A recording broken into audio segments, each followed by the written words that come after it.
All right, all right. So, this is going to be a continuation of the last video on false dichotomies. False, wrong, as they might say in the north of the U.S. Wrong.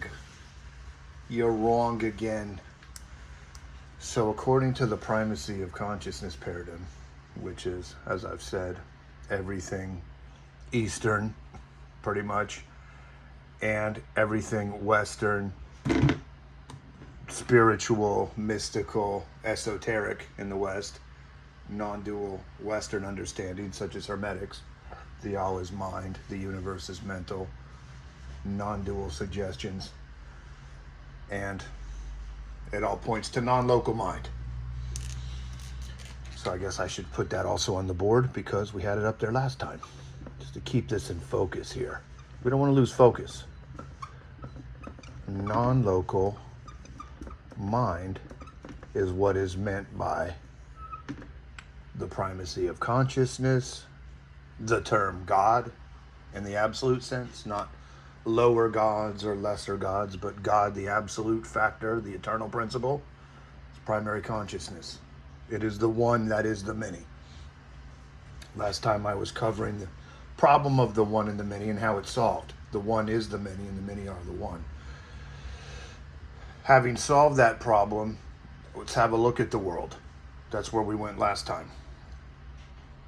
Looking at the world, we see a whole bunch of this versus that going on everywhere. And it's going there, what, in religion, in politics, just in society in general. Those are of society. So this is the way the world turns to the unawakened. This is the way the world is to those that have not yet understood the depth of it, the depth of reality, the depth of self. I'm going to progress all of this forward by taking individual examples like I did last time. And I think I promised that I was going to take on free will versus determinism as the first order of business. So let's do that. I had already covered that this versus that needs to be seen as this and that. To make this very simple, magnetic and electric, dark and light.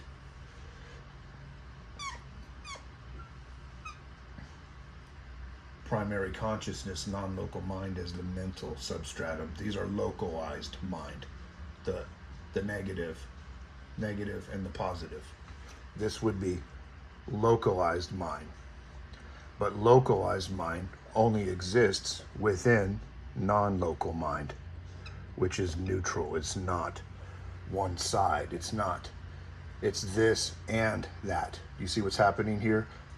This versus that is a dualistic perception. When you get deeper into reality, you get into the non-dual understanding. And I mentioned that can come by direct experience or just intellectualized the way we're doing right now with maps and models. Two ways. The direct experience is the preferable, it's the most meaningful, but you can direct the mind towards what would be direct experience intellectually by going through this in the way that I am right now. It could lead you to the water, then you have to drink. That's the way I was framing it in the last talk. So, in a nutshell, to make it very simple, the pluses and the minuses are the thises and that's. Magnetic, electric. Feminine, masculine, God. You see this? This is what's happening here as I continue to break this down. This and that. This and that is what God is. God is all of it. All mind is non-local mind, and non-local mind is all of it. what seems to be magnetic and electric, or dark and light, or masculine and feminine, plus and minus, this and that differences. I can draw the toroidal field again. Our perception of difference comes from what creates form. This comes from non-local mind. Transparency, formless transparency with the potential of the omnis. All knowing, all power, all everything comes out of this all potential of non-local mind. And then it's interactive within non-local mind as what is essentially these magnetic properties of torus fields and everything else that give form to the boundless and the formless. We get form. There's a whole talk on that. If you go back in the feed, there's a whole entire dedicated discussion to the toroidal field as the first form coming out of the formless substratum. This is the creator, is the substratum, the non-local mind creating within itself form and worlds of experience and what looks like a universe and what looks like space. These things are not void. They're not literally what they appear. They are appearing within holistic mind, holistic non-local mind. This is what the old pagan trinities, people have heard that the Christian Trinity, there's a lot of anti-Trinitarian Christians. Well, not a lot, it might be obscure, but there is such a thing as anti-Trinitarian Christians, and it's because they've gone and done their homework and they realize, oh, wait a minute, this Trinity is an old pagan thing. It goes to Hinduism and Vedic, and it's this very old thing, and so we're going to reject it because it's pagan. Well, I got news for those people. There isn't one thing in the Bible that hasn't been taken from pagan religion. Not one. Not a single one. It's pretty much everything. Anything you could possibly point to is going to have roots in something older, because the Bible was nothing more than a bunch of astronomer priests who were Hermetic, Neoplatonic, and Gnostic in orientation, consolidating all of the information of the last great year, and what's called the Old World, into what we see as the Western scriptures, the Judeo-Christian Bible. So that's what it is. And that's where it comes from. And that's why every aspect of it comes from something older, which people then later begin to classify as pagan and everything else. So it all makes sense in the end. The Trinity is this.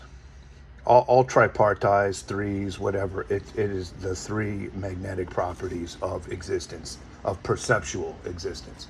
What allows perceptual, interactive existence to be, to exist, to take place. It comes in a Trinitarian format. That's the real meaning of this stuff. From the pagan roots that it was obviously taken from, and which some idiots think they're going to reject some for some reason. It's because they haven't looked into it deep enough. It's from a lack of understanding. It's from thinking in terms of this versus that. It's from being dualistic instead of understanding this and that. It isn't paganism versus some other later creation. It's that and the other. It's not one versus the other. The false dichotomy. So all these religionists that are running around, this religion versus that religion, you can label it false. Right off the bat, false. Now, it doesn't matter who says this. It doesn't matter their credentials. It doesn't matter how well they think of themselves. It doesn't matter how well other people think of them. None of that matters. It's false. Because all dichotomies are false. And when a religious person raises a dichotomy, they do so from a place that lacks understanding, that lacks depth. Surface level thinking that lacks this kind of depth. Now, is that who? And then the next question is, so what authority do they have then?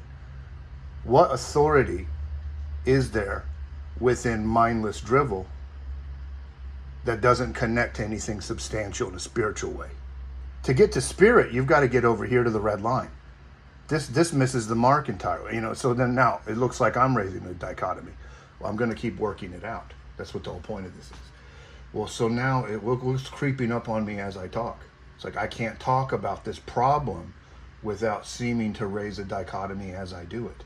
They won't go, those religious leaders will not look this deep. They refuse to. And it's because they're being shallow minded. So then we have shallow versus depth. Well, in the grand scheme of thing, and according to my own sermon, that I have to recognize what's happening right here mentally as it's coming out, catch it, and then go, okay, well, yeah, but the divine way is this and that. So somehow or another, the truth is going to have to be that those people that I'm calling blind and self-deluded, it has to be this enlightened thing that I'm talking about, and also that self-deluded thing that I'm pointing a finger at. It can't be versus, or I'd be wrong. I would be in that same vicious cycle and not getting out of it myself right now, in the moment. I have to be able to understand that as it's coming out of my mouth, as it's a thought in the mind, and transmute this into what is true from this discipline. It's this and that. Well, this is going to stop me or anybody that understands at the level that I'm speaking of here from going off on some crusade to go kill all of the evil false churches, or to go eradicate and genocide a whole swath of people because they don't have it right. You know, that eliminates, that takes the wind out of that sails of that sort of bigotry and that sort of hatred that has obviously plagued religions for centuries, especially the Christian, the Jewish, the Christian, the Muslim. It's even infiltrated the Buddhists into Buddhism and Eastern issues that have to go with wars that were going on in the East between sects. I mean, nobody seems to be free and clear of this because people aren't putting their mind where it should be, which is this and that. Let's use some more examples. So that's one from religion. False. False, false, false. If it's a dichotomy, then it's false. You will know it's false by way of the presentation of a dichotomy of this versus that. That's how you will know. You will know that truth, and then that truth will set you free by identifying what is false. Another dichotomy, true and false. In the grand scheme of things, considering the transcendent factor, the tripartite, we could put true and false on a dichotomy like this. Even true and false has to be transcended. That's still holding the mind within polarity, and not it's short-sighting the neutrality part. So there has to be a neutrality even between our descriptions of true and false. That's the discipline. You're supposed to, according to Joseph Campbell, what I'm doing right now is I'm using the symbolism of polarity and duality to point to the transcendent. This is called becoming transparent to the transcendent. That's what this technique is. Transparent. Your symbols of time and space, including this is still a symbol. This is still within our thinking. These have to be treated as transparent to the transcendent mystery.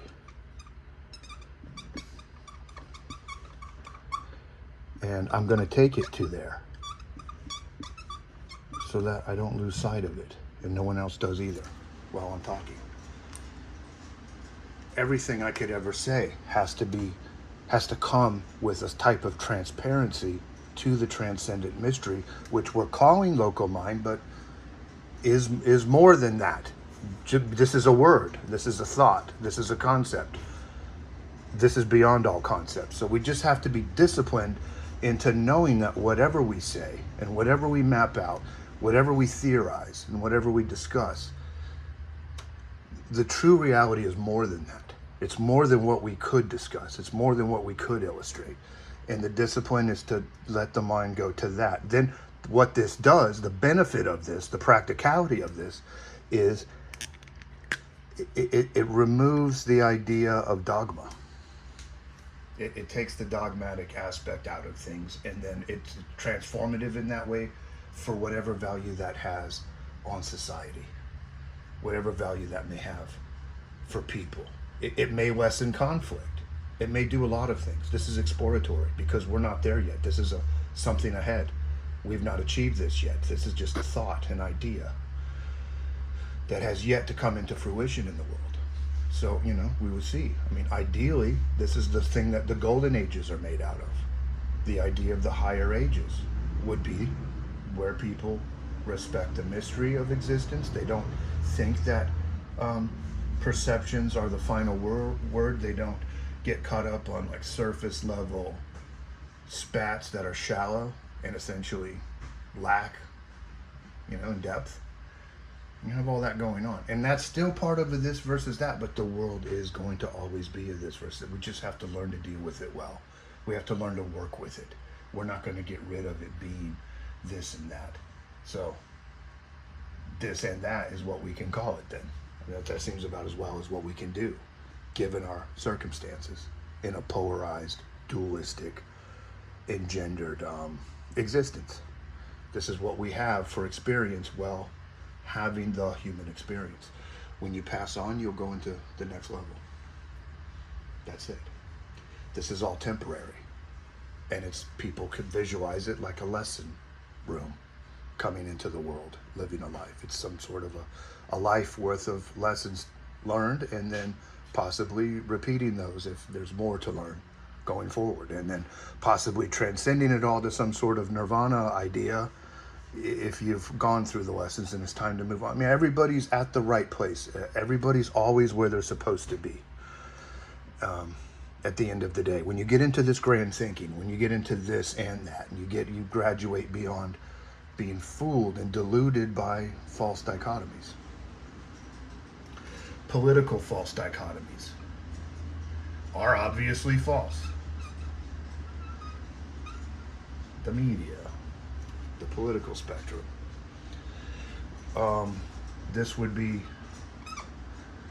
well, I've got, let's see. Yeah, I do. I have the right on this side. We'll go ahead and put the political right.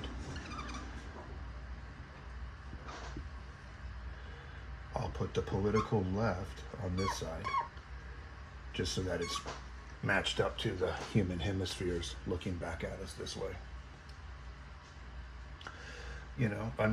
Another false dichotomy, Republican, Democrat, left, right, whatever country you live in, you're going to have a left and a right. That's because we have left and right hemisphere, and logical mind, and intuitive mind. And, I got to tell you, to somebody like me, all I see going on in these fights is emotional mind fighting with logical mind. The whole time overlooking centrism. That's what I see when I see the media, when I see political ads, when I see people pandering for votes, when I see angry citizens who are very much into side taking, this versus that. That's unenlightened. And that's the way I see it, and that's why I generally don't participate. I mean, I participate very little, if at all, in the political arena, and that's why it's ruined for me. I can't be fooled by it. I can't be deluded by it. I don't think that there's one side that's right in 100%, because I know that that's not possible. I know that the sides are half truths. There's truths over here and then a bunch of bullshit, and there's some truths over here and then a whole lot of bullshit too. And the centrism to me seems like the most reasonable place to wind up if you have intuitive intellect. You're taking the best from intuitive mind and emotional mind, and you're pairing it with the best from logical mind, and you're letting the stuff that's not so favorable aside. You're putting your focus on higher things. That's the sort of mental alchemy that's going on with this kind of centrist focus. Through religion, through politics, and through the whole of society, I'm taking this. For whatever it's worth. Certainly not the most popular thing, so you're not going to be super popular for thinking like this. I'll warn you about that. In fact, you'll be hated for thinking. A lot of people will hate your guts for thinking this way. I've had to tolerate that all my life, pretty much. My adult life, at least, because I wasn't thinking like this as a teen. I got into this in my 20s, after 25. But from then on, I've had a lot of people spew a lot of hate at me for talking this way. And it just is what it is. I won't stop. I'm going to say the truth as it's revealed. And this is the truth. This is how it's been revealed. I'm not going to cower down. I'm not going to, pussyfoot around in the kitty cat sense, and I'm not going to censor it. I'm going to call it as it is. Because I learned this truth, and this truth set me free from the delusion, the self-deluded mindset of thinking anything otherwise. If you take a side, you're only using half of your mind. You're only using half of your soul and half of your spirit. You're operating as a half-wit. And I mean, that sounds terrible to say, but I'm taking this whole discipline is to me and everybody else. It's not like I'm not taking myself out of it. It's just that I've been thrown a bone, and I learned the truth about it all, and I learned how to identify it in myself. And what you learn to identify in yourself, you learn to identify in other human beings as well, when those things within yourself are common to everyone. This is beyond blind ego. This is beyond blind narcissistic behaviors. This is beyond blind toxic male ego. This is beyond all that stuff. Toxic female ego. There is such a thing as that too. I'm quite aware of. But, what I'm saying is, this is the discipline. Taking sides without understanding both turns a person into a half-wit. And I felt like that until I came into realization, until I came into awareness. I was just as much of a half-wit as anybody else out there. So that's okay. I can say it. It's kind of like Mel Brooks making Jew jokes. I guess he has the right, doesn't he? Everybody seems to act that way. I have the right to call this being a half-wit because I was there. I was a fundamentalist. I was a half-wit when I was a literalistic fundamentalist in Bible school for all of those 12 years, and I had no idea about non-duality, and I had no idea about centrism, the middle way, the middle path, between two columns, the meaning of Samson being between the two pillars. I didn't know. I was dumb and naive to all of that. I was a half-wit. And I thought that it was going to make me for the better to become an agnostic atheist. So I went over there and I thought, well, now I'm not a half-wit. Now I know. Now I have knowledge. Well, only to find out, no, it's still half-witted. It's just jumping from one side to the other. Life wanted me to learn that lesson, and I learned it.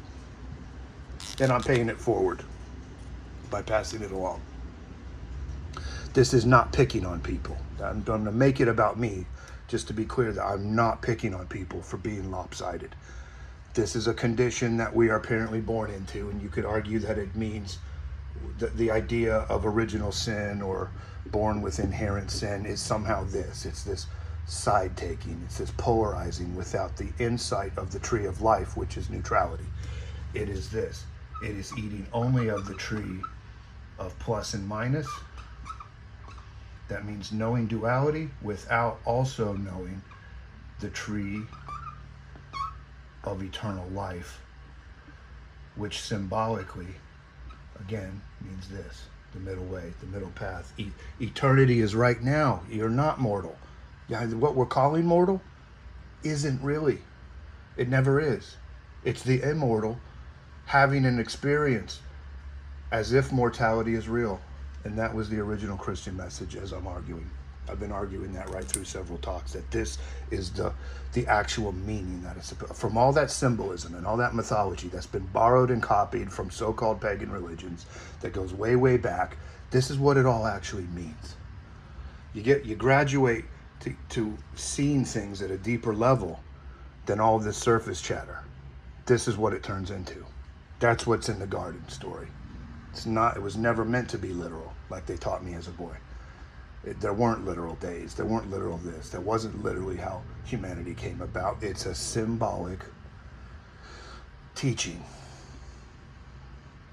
based on the human mind, the personal mind, trying to contemplate the preconditions of its own existence. That's what that is. That is the truth.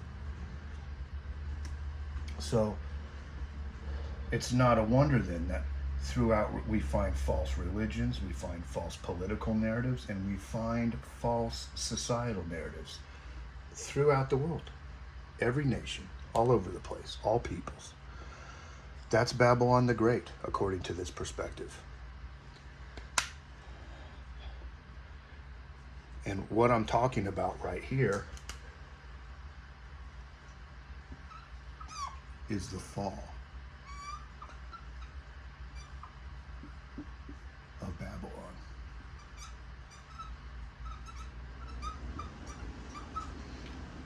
Babylon meaning confusion, confusion of the mind. It is a confusion of the mind to be thinking in terms of this versus that. That represents mental incoherence in the mind. Incoherent minds. Half-wits. Half-witted, incoherent mind. Me being the first to admit guilt to that, but also showing the way beyond to where Babylon falls within the individual half-witted person. Once Babylon falls, this divide, the falling of that Babylon, the great confusion that's in the minds of all people, of all individuals. It's the thing that's confusing our perception of the world, our perception of ourselves, our perception of divinity, our perception of what is secular, what is divine, what is mundane, what isn't. All false dichotomies. There's only the divine in the end. What happens is this option of two condenses in on the one. That's what happens. I mean, this is, as a metaphor, we got out of the garden as we were going into the Dark Ages. You know, according to their thinking, we were descending into the Kali Yuga, into the Iron Age. That descent would mean that we would have this, but not this. We'd be outside of the mental garden, the spiritual garden.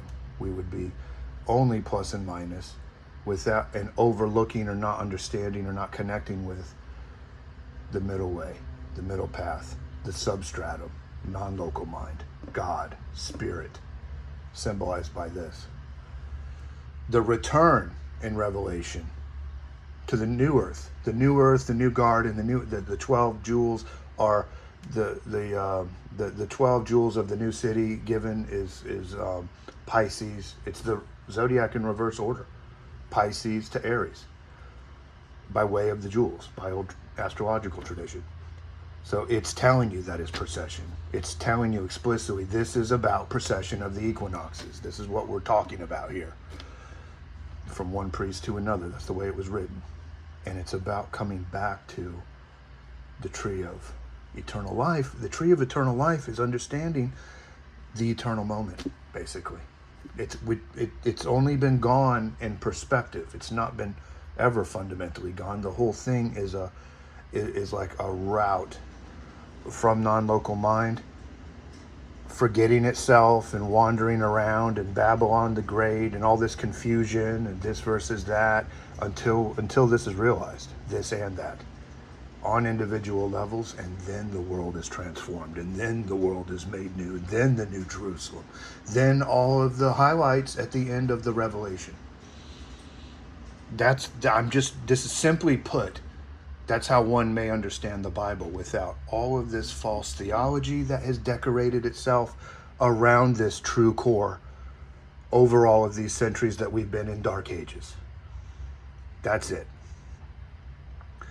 And I think as far as false dichotomies go, I think I handled it in just 2 videos that are, let me look here, just under 30 minutes. So I'll leave it there. Contemplate this. Whoever's meant to put eyes on this will. I just put it out, and from there, I don't know what happens. People will be meant to see things like this, and those people will see things by way of synchronicity and natural metaphysical laws that guide and lead them to see what needs to be seen. To everybody else, the lips of Thoth Hermes will be sealed shut, and that's just how it is. Until next time.